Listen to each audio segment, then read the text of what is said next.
Mi nombre es Jonás, hijo de Amitai, un profeta del Dios de Israel.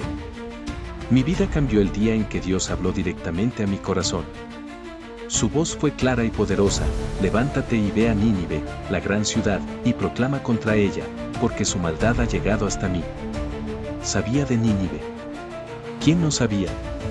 Una ciudad llena de violencia, idolatría y maldad. Mi corazón se llenó de temor y de desprecio. ¿Por qué enviarme a ellos? ¿Por qué deberían recibir una oportunidad de arrepentimiento? Decidí ignorar el mandato divino. Compré un pasaje a Tarsis, lejos de la presencia de Dios, o al menos eso creía. Me subí a aquel barco pensando que podía huir de mi destino. Pero la verdad es que no se puede escapar de Dios. A medida que nos alejábamos de la costa, una calma inquietante se instaló. Todo parecía normal hasta que las aguas comenzaron a agitarse de manera inusitada. Los marineros, hombres acostumbrados a las tempestades, se alarmaron. No habían visto tal furia antes. Los vientos rugían y las olas chocaban contra el barco con violencia creciente. Sabía que la causa de la tormenta era mi desobediencia, pero no quería admitirlo. Me escondí en la bodega del barco, esperando que el mar se calmara por sí solo. No pasó mucho tiempo antes de que los gritos de los marineros y sus súplicas a sus dioses llenaran el aire. La verdad era inevitable: la tormenta no se detendría hasta que yo asumiera la responsabilidad. La calma en la que había confiado se rompió como un vidrio contra el suelo. La tormenta nos envolvió con una furia que parecía viva. Los marineros gritaban instrucciones, luchando por mantener el barco a flote mientras el viento rugía y las olas se alzaban como montañas, amenazando con tragarnos. Hombres curtidos por años de navegación estaban aterrorizados, y yo, escondido en la bodega, sabía la verdad: esta tormenta no era natural, era un mensaje directo de Dios. Finalmente, uno de ellos me encontró. Su rostro reflejaba tanto miedo como desesperación. Levántate, clama a tu Dios. Quizá Él tenga misericordia de nosotros. Pero yo sabía que no había oración que pudiera detener esto. Era mi culpa. Subí a cubierta y enfrenté sus miradas acusadoras. Les dije la verdad: soy hebreo y temo al Señor, el Dios que hizo el cielo, la tierra y el mar. Esta tormenta es por mi culpa. El silencio fue roto por un ráfaga de viento que nos hizo tambalear. Uno de los marineros gritó: ¿qué debemos hacer contigo para que el mar se calme? Las palabras salieron de mi boca antes de que pudiera detenerlas: láncenme al mar, y todo esto terminará. Ellos dudaron, intentando remar hacia la orilla, pero la tormenta no cedió. Finalmente, con manos temblorosas y corazones llenos de temor, me levantaron. Mientras me lanzaban al agua, una mezcla de alivio y resignación me envolvió. Sentí el frío del océano envolverme y vi cómo el barco comenzaba a estabilizarse. El mar se calmó de inmediato. Los marineros cayeron de rodillas, adorando al Dios que había mostrado su poder y misericordia. Mientras me hundía en las profundidades, pensé que este sería mi fin, pero el Dios que controla los mares tenía otros planes para mí. Mientras el frío del océano me arrastraba hacia las profundidades, una oscuridad abrumadora me envolvió. Mis pulmones quemaban, y sentí que la vida se me escapaba. Entonces ocurrió lo impensable: algo gigantesco me tragó. No supe qué era hasta que desperté en un lugar oscuro, húmedo y opresivo. Había sido engullido por un enorme pez. Allí, dentro de su vientre, estaba rodeado por un hedor que me revolvía el estómago. Los sonidos eran extraños: el agua goteaba, los movimientos del pez me zarandeaban, y el rugido de sus entrañas era constante. Me sentí como un muerto en vida, encerrado en una tumba viviente. Durante 3 días y 3 noches, el tiempo pareció detenerse. Era imposible distinguir el día de la noche, todo era oscuridad. Sin embargo, en ese aislamiento, tuve tiempo para reflexionar. Recordé mi huida, mi desobediencia, mi intento inútil de escapar de la presencia de Dios. Cada decisión que tomé me llevó a este momento.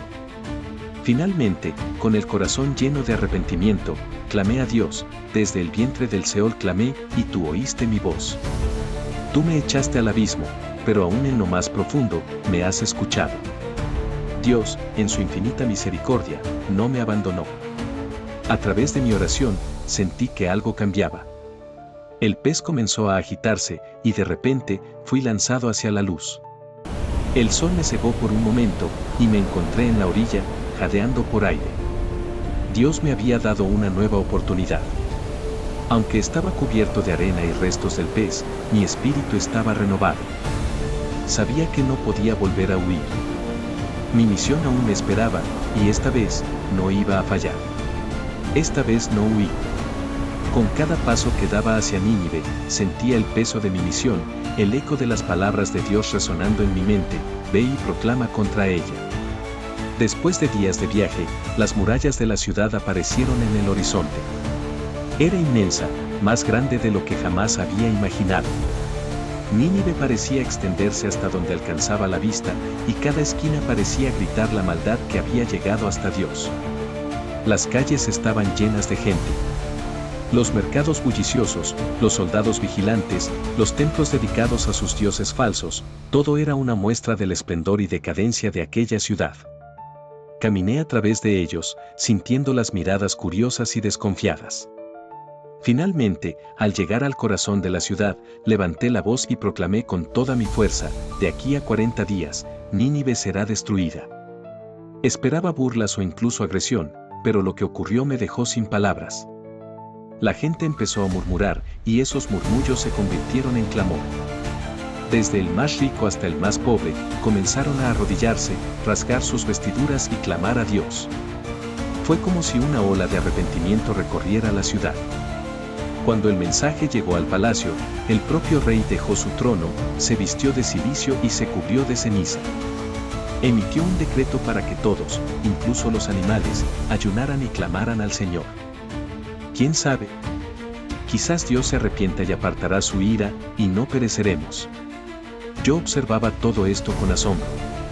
Una ciudad que yo había considerado más allá de toda redención estaba arrodillada ante Dios, rogando por misericordia. Y Dios, fiel a su naturaleza compasiva, los escuchó. Vio su arrepentimiento genuino y decidió no destruir la ciudad. Aunque mi misión había tenido éxito, en mi corazón se gestaba una lucha que no podía ignorar. ¿Cómo podía un Dios justo perdonar a un pueblo tan corrupto? No podía entenderlo, y me frustraba. Debería haber sentido gozo, pero en mi corazón solo había enojo. Había proclamado juicio contra Nínive, y Dios había decidido no cumplirlo. Me sentí traicionado. ¿Cómo podía un Dios justo perdonar a un pueblo tan malvado? Salí de la ciudad y me instalé en un lugar elevado desde donde podía observarla. Me senté bajo el sol abrasador, esperando, casi deseando, que Dios cambiara de opinión y destruyera la ciudad. Mientras esperaba, el calor me consumía. Entonces, Dios hizo que una planta creciera junto a mí, sus hojas anchas ofrecieron una sombra refrescante. Por primera vez en días, sentí alivio. Me alegré por esa planta, era un respiro en medio de mi tormento interno. Pero al día siguiente, un gusano enviado por Dios la destruyó, y el sol volvió a golpearme con toda su fuerza. El viento caliente parecía quemarme la piel. Mi enojo creció, y clamé: es mejor que muera que seguir viviendo. Entonces, Dios habló: ¿tienes razón para enojarte tanto por la planta? Yo respondí: sí, tengo razón para estar enojado hasta la muerte. Fue entonces cuando Dios me dio una lección que transformó mi perspectiva: tú te compadeces de una planta que no cultivaste ni hiciste crecer. Vivió una noche y al día siguiente pereció. ¿No debería yo compadecerme de Nínive, una ciudad donde hay más de 120,000 personas que no saben discernir entre su mano derecha y su izquierda, y muchos animales? Sus palabras perforaron mi corazón. Me di cuenta de que mi enojo no era justo. Dios estaba enseñándome que su misericordia es inmensa, que va más allá de mi entendimiento. Él no solo se había compadecido de Nínive, sino también de mí, a pesar de mi desobediencia, mis prejuicios y mi egoísmo. Sentado bajo el calor del día, reflexioné sobre su bondad. Nínive había cambiado porque Dios les dio una oportunidad, y yo también había cambiado porque Él me la dio a mí. La lección de la planta y la compasión de Dios quedaron grabadas en mi alma. No se trataba solo de Nínive, se trataba de entender que el corazón de Dios es infinitamente más grande que mis propios juicios. La historia de Nínive no es solo sobre el arrepentimiento de una ciudad, sino sobre la compasión infinita de Dios. Aprendí que su amor trasciende nuestras barreras, prejuicios y límites humanos. Él no solo busca salvar a las naciones, sino también transformar los corazones de quienes llama a cumplir su propósito. A través de mi propia desobediencia, huida y el enfrentamiento con mi enojo, entendí que Dios es misericordioso y paciente, incluso con los más endurecidos. Su amor no se limita a lo que nosotros consideramos justo o injusto, en cambio, nos invita a ver más allá de nuestros propios límites. Y al final, el cambio más grande ocurrió en mí. Aprendí a entender su corazón compasivo, no solo hacia las naciones, sino también hacia mí, un profeta imperfecto. La lección de Nínive es que todos podemos ser transformados por su gracia y que la verdadera justicia de Dios está en su capacidad de perdonar y redimir. Gracias por acompañarnos en esta fascinante historia bíblica. Si te ha inspirado, te invito a unirte a nuestra comunidad suscribiéndote a nuestro canal. Activa la campanita para no perderte ninguna nueva historia y comparte este mensaje con quienes buscan conocer más sobre la palabra de Dios. Juntos podemos descubrir las maravillas que las Escrituras tienen para nosotros. Te esperamos en el próximo video.